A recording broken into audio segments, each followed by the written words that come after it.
Hey y'all, welcome to Adventures with Aggie, brought to you by the Ryan Martin Foundation. Today we're featuring Lucy Shuker. She's a Team Great Britain wheelchair tennis player, and she's probably the most decorated athlete we've had on Adventures with Aggie. Please welcome Lucy. Lucy, how are you doing today? I'm great, thanks. How are you?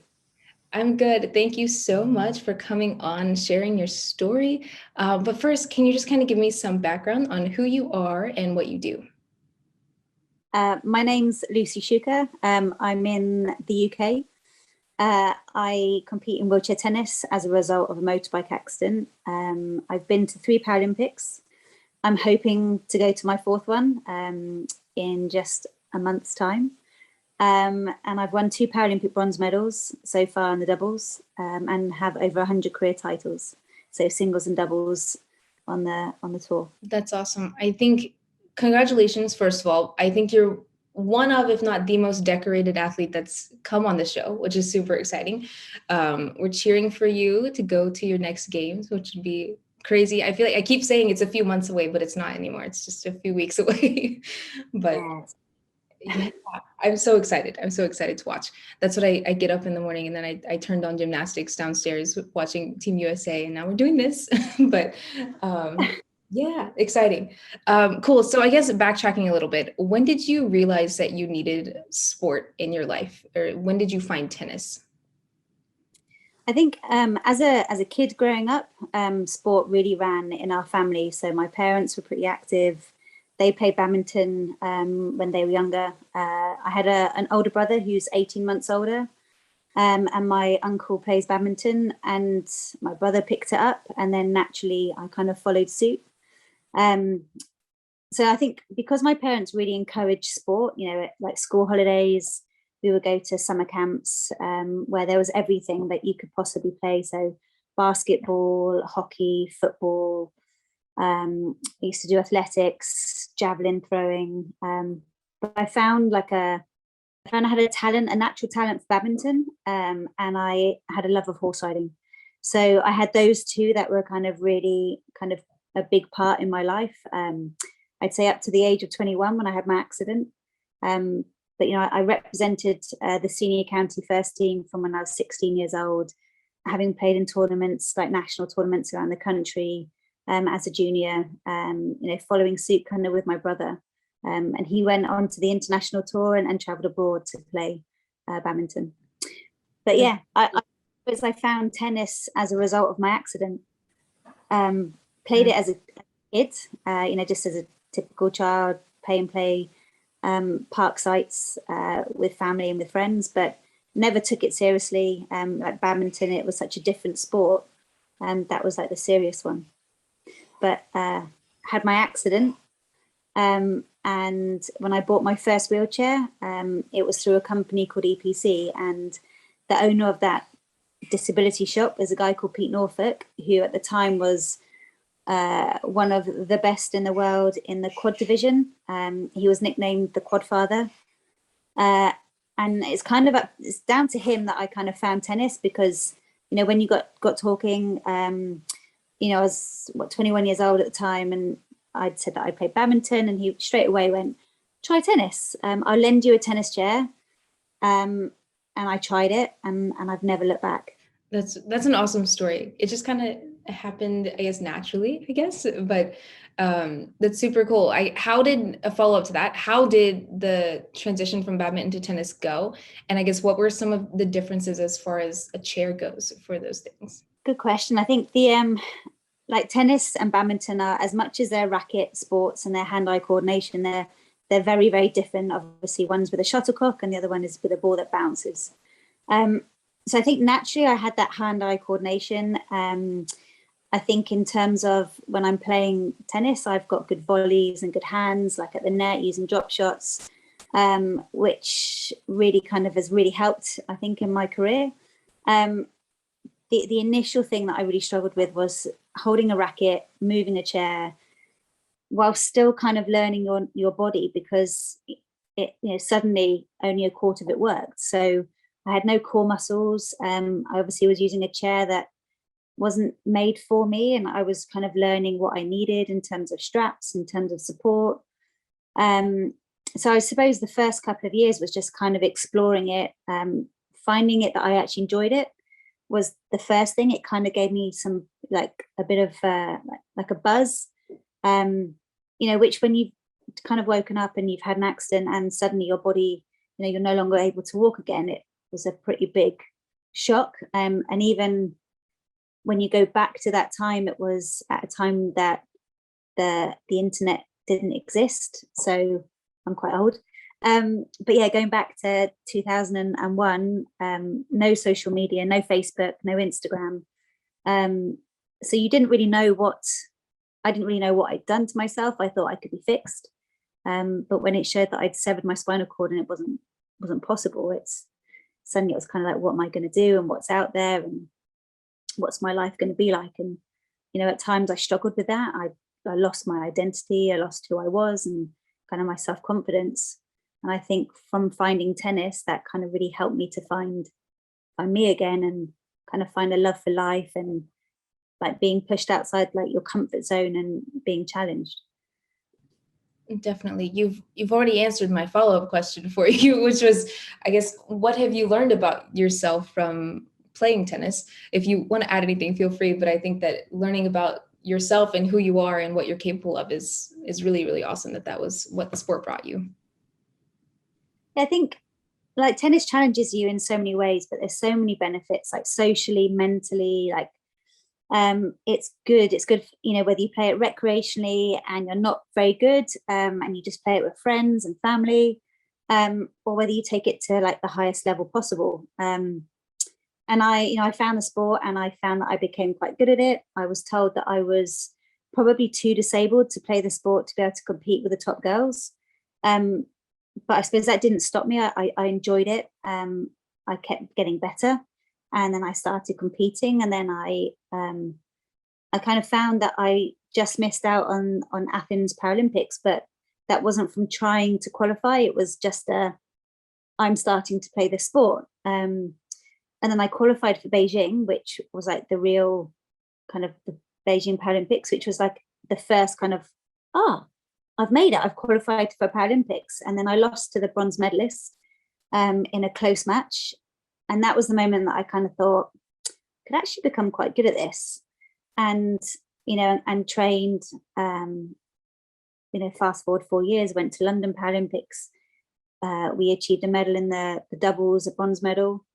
And then went to Rio and we did the same. We achieved a bronze medal there. So, and over the course of the time, like I've really kind of pushed boundaries and just been able to have some amazing wins, which has increased my ranking, which has got me into Grand Slams, made some of the finals there. So I'm still searching for that Grand Slam title, but I think the sport has taught me in all the traveling that we've done that there is so much that's possible. So, when we've been it was actually in Japan where the bathroom wasn't accessible. There was a step to get in there. It was really small, so I couldn't even fit my chair in there. The bathtubs were up to kind of your neck, so they were really deep. And I found myself in a place where you had to figure out a way through it. So as much as it's taken me well outside my comfort zone, it's also showed me what is possible when you're kind of really pushed to have to do something. And it's made me stronger. It's made me accept so many things. I've met people in worse situations than myself and in better situations than myself. And, everyone has a story in a Paralympics. Some of it's heartbreak. Some of it's just an accident. It's just a mistake. And mine was a motorbike accident. Yeah, I think that's so true, how tennis is for everybody, whether you're good at it or not. I'm one of those that's not, but I love it. I love it anyway. I'll play tennis when I get the chance. I think you would probably beat me really bad, but I still love it. We'd have fun. Yes, definitely. Always having fun. Awesome. Well, let's go into the Olympics. You led us perfectly into this kind of series of questions. But I first just want to ask you how you've used your platform as a voice for the Paralympics. We've seen lots of growth, I think, this year, just in coverage and things like that for Paralympic sport. But yeah, how have you used your voice to kind of push for the Paralympics and let people know it's there? I think we had the Paralympics in London in 2012. Now I'm going to be slightly biased. It's been the best Paralympics to date. The weather was great, which in the UK is pretty kind of unheard of. We had sold out stadiums across pretty much all sports. I think because of it being in London, it was so accessible to the world. So obviously Europe, it was close by for people to travel to. People would use it as an excuse to come and visit London because it's an awesome city. And I think, for us, it kind of really propelled Paralympic sports. So it was shown on the TV. And our whole country kind of got behind us. I hope that for you guys in 2028 in Los Angeles, I hope it will do the same for America, because I think it really helps Paralympic sport, because we're always striving for better coverage, whether it's on your social media, personal ones, or whether it's on the TV or the radio, like wherever it's being shown. But you get to see amazing people achieving amazing things. And that to me is what the Paralympics is all about. And hopefully you guys will get to see it in a month's time when Tokyo happens. But hopefully, I've helped show what wheelchair tennis is like. I've helped to kind of put it out there on the social media that, for kids getting involved, for kids who have a disability, and it's like they could one day maybe become a wheelchair tennis player and maybe follow the path that some of us have created, that we've done ourselves. And even if it's just getting people involved in the sport to play recreationally, that's amazing. I think people are sometimes scared when their child is not able to do something in the mainstream schooling, and then you kind of go, but you can integrate. Just because you're in a chair doesn't mean you can't play with people that are on your feet. So I've been very much helping kind of do that, and I'm part of the National Schools Champion in the UK with the LTA, which is getting more people involved in tennis, disability or no disability. I'm obviously going to help push people into our sport because I think it's awesome. Me too. That's really cool too, that the organization as a whole is pushing for it all the time. I think right now, with Wimbledon and other things like Paralympics happening and stuff, people are thinking about it, but kind of the year-round support, I think, is the next step, right? Because it's happening here, it's all over social and stuff, and everybody's super excited about medals and things, but why not try it outside of that, But or the Paralympics happens normally once every 4 years. So the rest of the time, people still need to get active, and we still need to get people kind of playing sport, whether it's tennis, whether it's something else. So it's not just once in 4 years, it's happening. We compete in 20 to 25 tournaments a year. So it's all year round coverage that should be kind of out there on the platforms and being shown on TV, because, it's amazing to watch. For sure. Let's talk about this next month for you, I guess. What is your schedule like from now until the Paralympics happen? I've just got back from 3 weeks of competition. Started at Wimbledon, and was in Switzerland, and then we had an international up in Nottingham in the UK. So I'm having a downtime week, so just for my body to kind of reset, recover, do all the washing, because there's a lot of it, and then start to kind of think about Tokyo, making sure that we've got all the supplies to go out there, checking that kit fits. We've got a few kit swaps to make sure that we're all kitted out ready, which is super exciting. And then back into training. We've got heat acclimatization tents along with on-court training, gym work. So just to try and make sure that we're in the best physical shape possible when we fly out on I think it's the 18th of August. That's awesome. That's, first of all, 3 weeks of travel and tournament. That's a lot. That's so much. And what'd you say, 3 different countries? Yeah, so Wimbledon was in the UK, and then we went out to Switzerland, and then we came back to the UK but from when I left here at the start, I hadn't been back. So um, yeah, it was. And before that, I think I'd been away for 3 or 4 weeks, and I'd been back for a week. So again, it's kind of just grabbing time when you're at home to kind of reset and sleep in your own bed, and cook your own food, catch up with friends and family as time allows, and then kind of go again. Exactly. And do all the laundry, of course. But that's crazy, a crazy schedule for sure. But excited to see how the next month goes, and yeah, cheering for you at Tokyo. But what are you most looking forward to for this Paralympics specifically, and how do you think this one's going to be a little different, I guess? Maybe not fans, not COVID related and things, but how is this one going to be different for you than the past? I think it's amazing that it's going ahead. I know that everyone will have their different views because we're still in the middle of a pandemic across the world. But hopefully, it kind of like the Olympics is going on now, and we've got such a buzz in the UK. Just in my household as well. Like in the morning, the TV goes on, and we're seeing what's happened overnight, and it's amazing. Like hearing the gold medals coming in, and you get some tears and the heartache. People have been training not just for this 4-year cycle, but some of them for their entire lives, like from when they got into their sport. But I think Tokyo will be so different. It's a shame that COVID's happened because there won't be spectators, so the atmosphere is going to be incredibly different.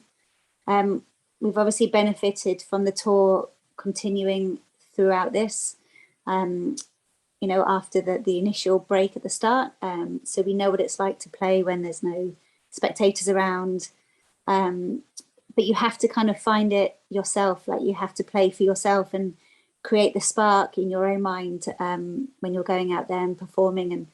And we've got a really strong team. Like we get on really well. I'm competing in the singles and doubles, so 2 opportunities to go for a medal. It's going to be tough. There's great singles players and doubles partnerships out there, but I think there's a real opportunity as well. For sure. I think two thoughts from hearing you talk about that.